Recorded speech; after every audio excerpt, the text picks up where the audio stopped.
Spirit of Watercolor with Linda. We're gonna go into the dry brush finally. I've been actually accidentally doing dry brush on my last two demos. You know, it wasn't in the plans, but it just told me when I was working on those, I've got to get to this. It's in our book on details that I've talked to you about, called Painting Detail in Watercolor by Michael Moore. You can pick that book up for pretty cheap on Amazon or other bookstores. And it has all kinds of wonderful ways to do detail. And dry brush is one that I wanted to make sure we look at. So what I'm going to do is I'm going to go to the table, and I've got my book where it's sort of my sketchbook. It's a Strathmore pad, but it's where I'll put in swatches of colors. I'm going to go across here and just play with creating dry brush with you. And it's where we have more paint, much less water, almost not any, and then it drags across either cold press or rough paper. The rough paper is even more bumpy than cold press, which does have some texture. Hot press is the smooth, if you recall from earlier videos. You can check those out if you want to know more about paper. But cold press works, and also rough paper works really well for getting that dry brush where it catches on that paint thickly going across will catch on the paper, okay, and it'll leave little bits of white, it almost looks like sparkle. So I'm going to do this first here and just do some practice, and then you can practice with these different brushes like I am. And then we can go to our painting, of which I've just started to draw out here, and I don't know that it's visible on the screen there, but I've got my horizon line because I'm going to do some water and get that dry brush going across. And then in the tree we're going to do some dry brush. I've got a little bit of a tree there on the side, and then I've got a little mountain up in the back above the horizon line and some land. And we will just maybe as we play with the dry brush where I know I can use it, we can think of ways to use it in the land, to use it maybe in other parts of the painting. I'm not sure, but we're going to at least approach it so that you can kind of see it not just as this is the technique and this is how it looks, but let's take it into a painting. That's what I've been trying to do in my videos, okay? Because I want us to kind of have some practical uses for it, or otherwise, will we use it, right? I learned some of these in college and I didn't actually use them very much, and now it's like revisiting them, but getting excited because, I'm realizing that, boy, I could have done a lot more confident detail had I really implemented these more into my earlier works. So let's do it now. Welcome to the Spirit of Watercolor. Let's get in there and let's look at dry brush. All right. Okay, here we are. Here's our pad, and we're going to try some dry brush. First, I'll get my board to stop wobbling here. Happens to be every time. I'll put something under there to bring this up at an angle. And then I've got my palette, and we're going to wet the palette. An easy way to do that is to spritz it with water. I've got my water bottle from Trader Joe's. It's an empty. I use empty bottles, and you can get your board saturated. And I've got a lot of leftover paints from other paintings, and this is a way of cleaning up my palette at the same time. So, and then we're going to, use some brushes. This is a large, I think it's called Golden Fleece. These are Cheap Joe's. This is getting to be an old brush, but it's synthetic, but it still has a lot of snap, I believe. Oh, look at that. It's not springing, but this is a Kolinsky flat brush, large, 1 inch.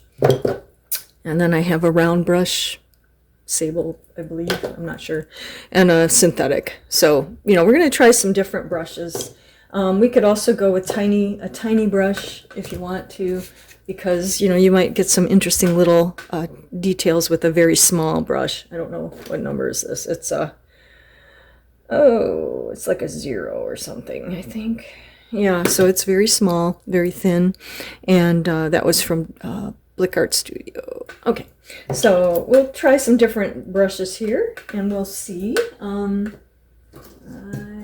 only just want to make sure my hair's out of the way, but we'll see. Okay, now I'm going to have always a paper towel or two around because I'll need to make sure there's not too much water in these brushes. I'll first dip them in water. Okay, I've dipped that in water, but you see there's quite a bit of water in there. We don't want that much.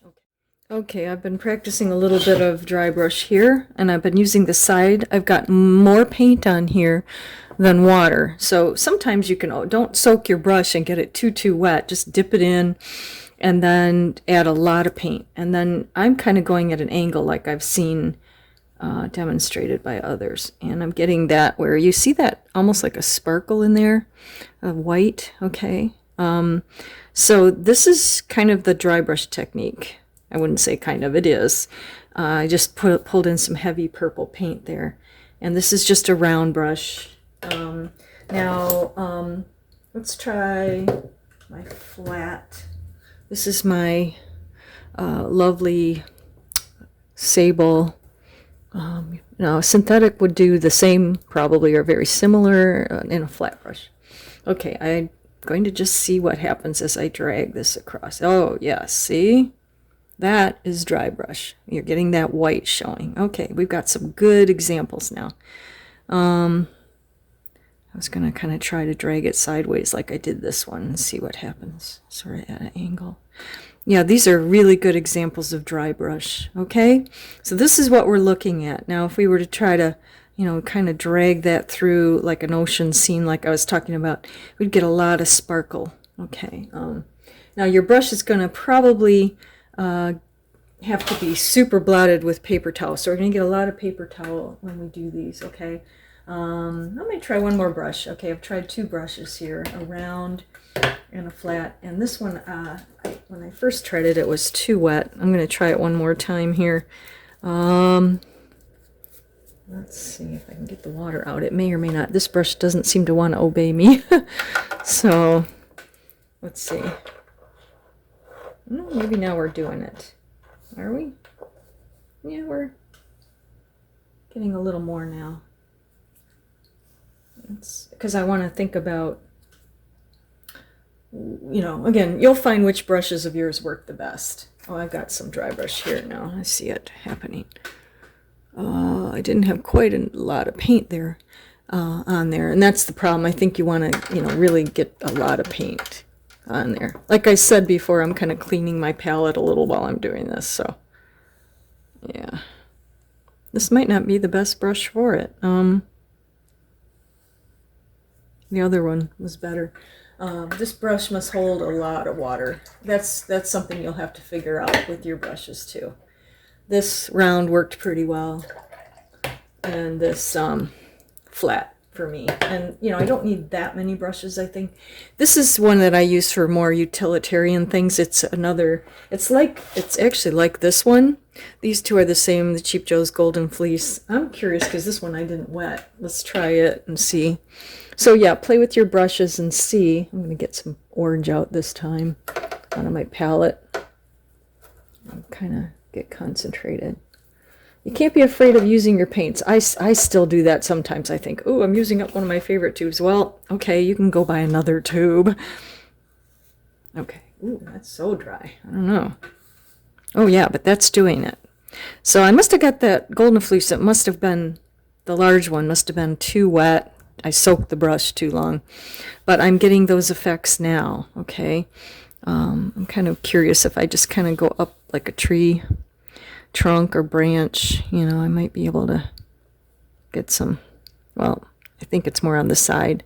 A lot on the side of the brush works really well for dry brush.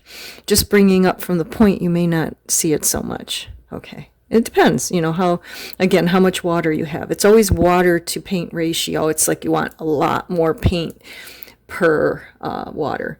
When I look at some of these, it had a little too much water, so it was just coming out as a full wash, where I want it to drag and kind of show that white texture. So that's dry brush. We kind of see what it is. We see how to get it. You'll need to practice, okay? And what I'm going to do is I'm going to label this for myself for future reference, because sometimes, you know, you think later, if you haven't used something in a while, what was that I was doing? And then what brushes did I use? So I'll put up here in large letters, Drybrush. I'm obviously doing that, but here I'll write flat brush, and over here I'll write round, round sable. If you have a round synthetic or a round synthetic blend, you know, put down what it is so you know later. This would be golden fleece here. Golden fleece. Small. Here was the golden fleece large, of which I wasn't too pleased, but we can try it over and over till we get it if we really want to use that large brush. My flat brush did the best as far as that sparkle in the water here, you know. This would be, I'll put an arrow here and over here. But those are, oh, I don't know. I think it's Winsor and Newton. I'm not sure, but I'll make sure. Winsor and Newton. 1 inch flat. 1 inch flat. Yeah, like I mentioned before, this is my pad to put in colors I want to remember that I love, or I was trying some other things, you know, granulation, which ones had granulation. Now I'm just doing some dry brush. So keep a booklet of things for yourself. This is something I always meant to do but hadn't done. Oh, one more brush. Okay, let's try this one. This is a tiny little Blick. It's a little sable brush. I bought some of those. And let me super blot this. I'm going to grab another, excuse me, paper towel. Because I think part of the problem was my paper towel was so wet it wasn't blotting. All these little things matter with watercolor. Get some of that water out. Bring in some of this color. Because I don't know what kind of dry brush such a tiny brush can do, but maybe we'll be surprised. Okay. Well, let's see here. I got it up there. Oh yeah. I don't know, it's small, but I hope you could see it because I don't have my light where I want it here. Okay, right there. That worked. That dry brushed. Back to my orange here. Let's see. My lights are being not where I want them. Okay. Yes. Oh. I'll get as close as I can and not lose the light. Oh, yes. Okay. Now see if I just hit the tip. Oh, see, it's pretty dry. Yeah. But so, yeah, I can get texture that way. And there are places I think we'll use that. Okay. I guess part of what I'm thinking is what might be fun is if we were doing like I don't know. Some grasses wouldn't probably make sense. I don't know, maybe. But maybe in a waterfall or something. So, I don't know. But we'll have to think about that.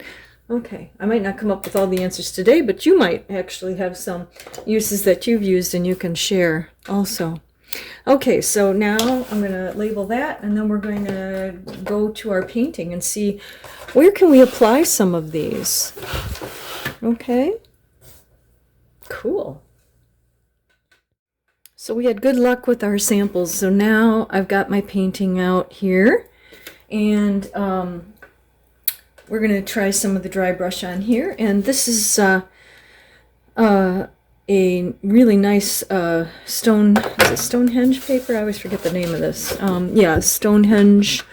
It's pretty good. I've actually not been as happy with this as I had hoped I would be. It does what I want while it's wet, but then when it dries, it often soaks in everything more than I wanted. So anyway, let's think about this. I'm going to grab my moppy brush. For me, oh, that wasn't it. Where is it? Here it is. This is my Cotman brush that it just soaks up water, and we can do our sky and our land. But I think for now, I might just start to do some of the dry brush here of the water. And I think, yeah, I'm not going to wet it yet. I'm going to just go ahead and just pull some lovely blue here out.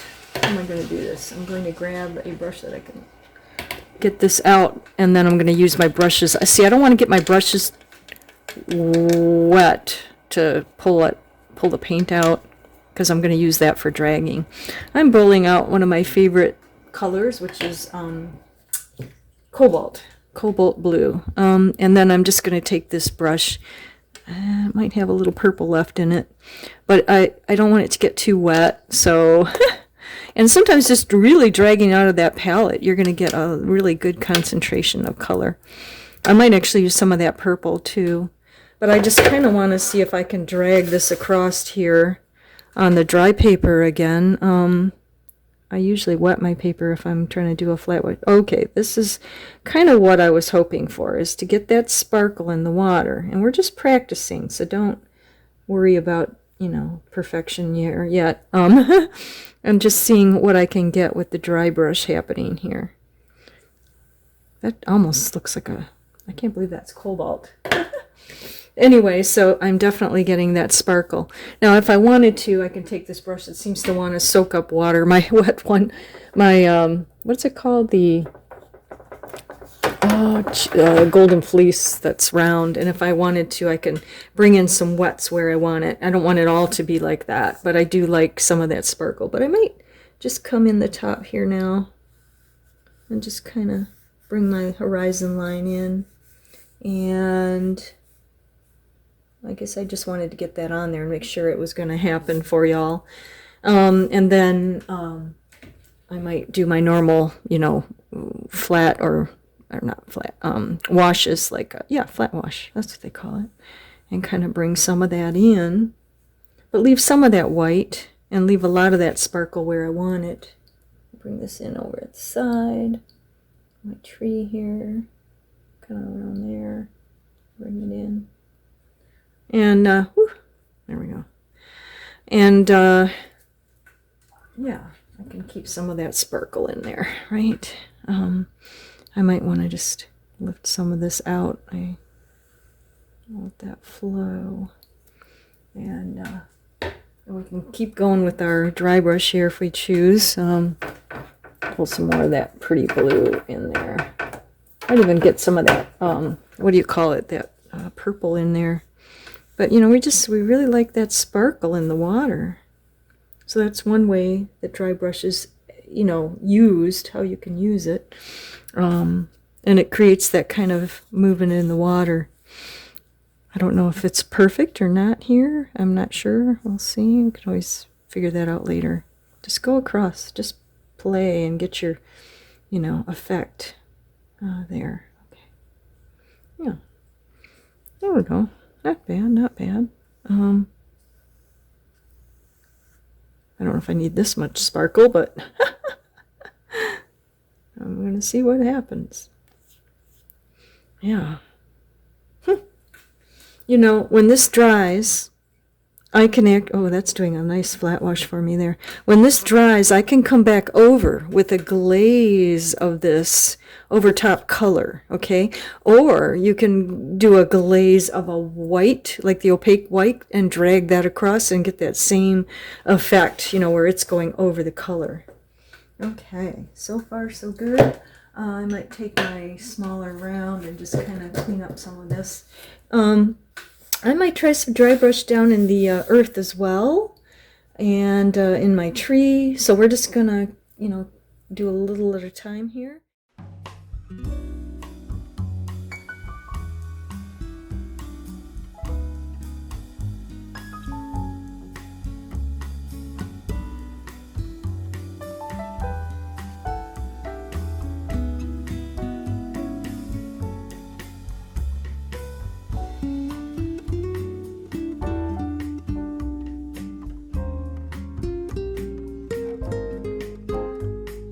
Okay, I just wanted to quickly say that, yeah, I threw in a little mountain there just to go, and I'll try some dry brush up around in there maybe.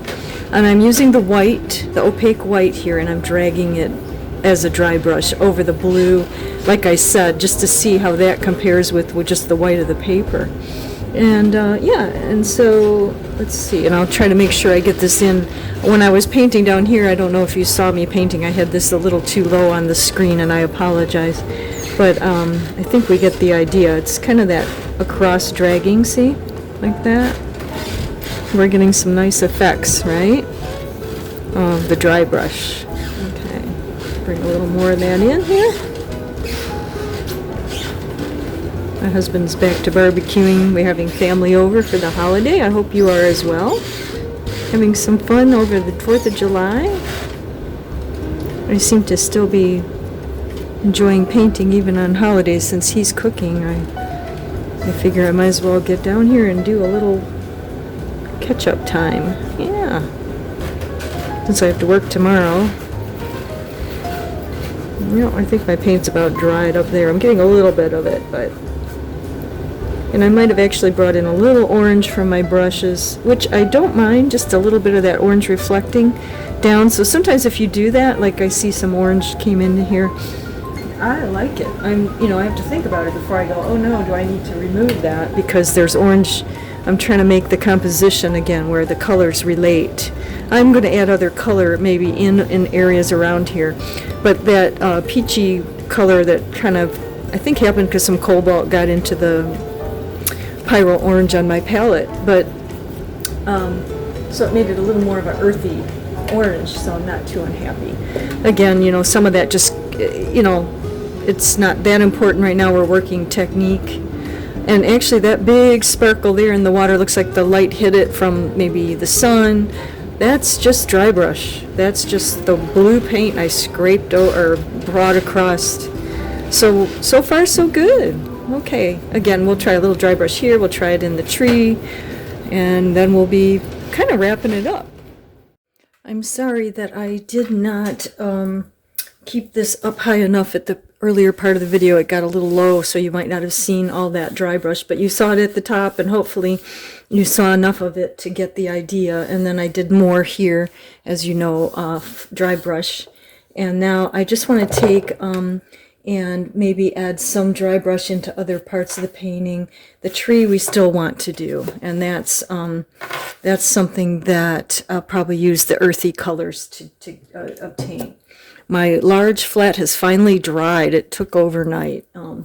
By the way, that's why I'm wearing different clothes at the end of the video. I often take more than one day to make these, I've learned, and that's just how it is. So I'm going to grab some of these brownie colors here, okay, and load my brush with some of that. Again, sometimes I'm just using what's on my palette for these demos, just to use it up off my palette, so I'm not wasting it. And then I'm going to experiment a little bit here on the mountain, just to see what my dry brush is doing, okay.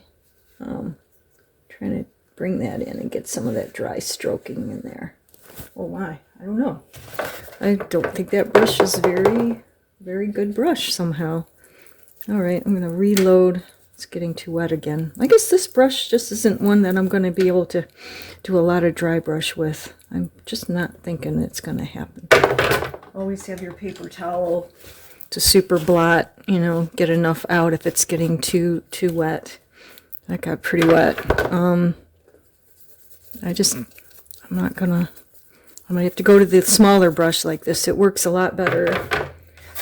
I don't know if there's a rhyme or reason to which brushes do the best. Okay, let's see here what we've got. Okay, that's dry brush. Okay, right there. Okay, that blob is not, but this is dry brush, which I can make some interesting textures with, perhaps here on my mountain area. Okay. Oh yeah, maybe I can drag that out a little there.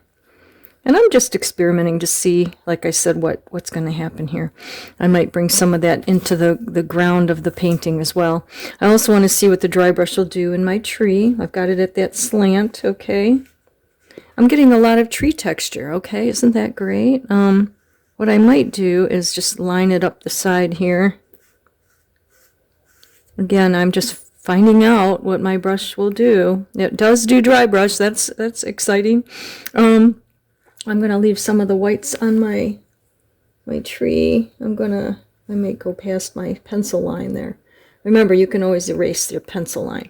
But I'm getting some lovely textures, and then I'll have to, maybe come in with a little bit of wash. I can take my wet cotton. Okay. It's just clear water. And if I want, I can kind of soften some of that out. Or just make a soft wash on the side here, maybe of a little lighter color, and Just kind of bring in a little bit of volume to the tree, you know, where it's getting a round feel to it. And of course the towel disappeared on me, there it is. And I might want to, you know, lift in some areas just to get that roundness of the tree a little bit softer in the middle, a little lighter value. Value is what I'm talking about. Lighter value to darker value gives that roundness to the tree, okay? But I want to maintain as much of that dry as I can, okay? Maybe bring it, kind of dry brushing it out into the grasses here, some of the trunk, okay? And maybe some grounds here. Yeah, we're starting to get a little ground in there. Let's hope I've got this up high enough for you to see. Yeah, isn't that nice? Yes, yes, bringing that out like that. All right, maybe a little up here as well. Yes. All right. Not, again, the most exciting color choices here. We're working dry brush. We're learning how this dry brush is going to work for us. And I'm not, you know, you can take on too much trying to decide colors at the same time you're learning a technique. I say break it down. Once you've got this mastered, you can do this over. This can be your sketch, right? And you can say, okay, I'm now going to take this and I'm going to choose certain colors, you know, because I feel like my water got, I want to say it looks opaque. It's kind of funny, but I like the color, but it's very, very opaque. It's not very transparent, so I'm not sure if mixing a little of that peachy orange I had on my palette over there got in with the blue. So we're getting some really awesome result here.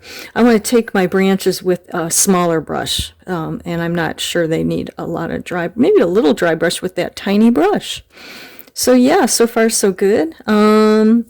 I think my background's just a little too much color. I'm going to wet my paper towel a little, dampen it. I want to pull some of this value. I got a little strong. It may or may not happen. Yeah, we'll see. I might do some more dry brush over top of that with some white. You know, you can do that, remember. We're going to do some of that. So yeah, we've got it off to a pretty awesome start here. I'm liking how my tree is starting to shape up. And get some information. Might do some soft washes, a little more texture, and a little more in the water, maybe a little different blues or something, you know, a little back and forth. But I'm just trying to work that dry brush here. I can see more of it down in the bottom of the ground. Up here was that brush of mine it can get wet quick. That big, it's a wonderful brush. If you want it to hold water, that thing will do it, but that's not what we were trying to do today. So we're learning as we go together, as always. Thank you. I'm going to probably stop halfway in this video and we'll take it to part 2 because I'm having technical difficulties this week. So we have put in the brown in here. And so far it's all been dry brush. You can see behind me an unfinished piece, right? But what we're going to do is we're going to take it from here. I'm going to figure out what my Google Photos and my downloading, I'm having some video problems, but what we'll do is we'll regroup after I get that functioning properly again, and then we will go back in and we will bring in whatever more dry brush we possibly can here, and then just finish off the piece. I may just do I might even do some stratus clouds up here. That might be fun, right? With a little bit of dry brush in there. I've seen some beautiful skies that are just streaks out there. Sometimes it doesn't even look real, but I'm going to try to make this more convincing than the real skies that I've seen out there lately. Some were pink streaks and some beautiful stuff. We'll think about a little more color and values too. I want to get this more finished, that tree, and but I do like a lot of what's happening down in here, and I might keep some of that simple. Just add a little more value into the orange here, and maybe a little more value into the water, just to kind of bring it all into a little more three-dimensional. And then we'll probably, you know, like I said, finish the sky. I took a little out of that cloud there that was getting a little too brown. I just lifted that out before it dried. You have that, dry time. So let's keep going. I'm gonna say let's stop here and then look for part 2 of Drybrush, and we'll finish the painting. Okay.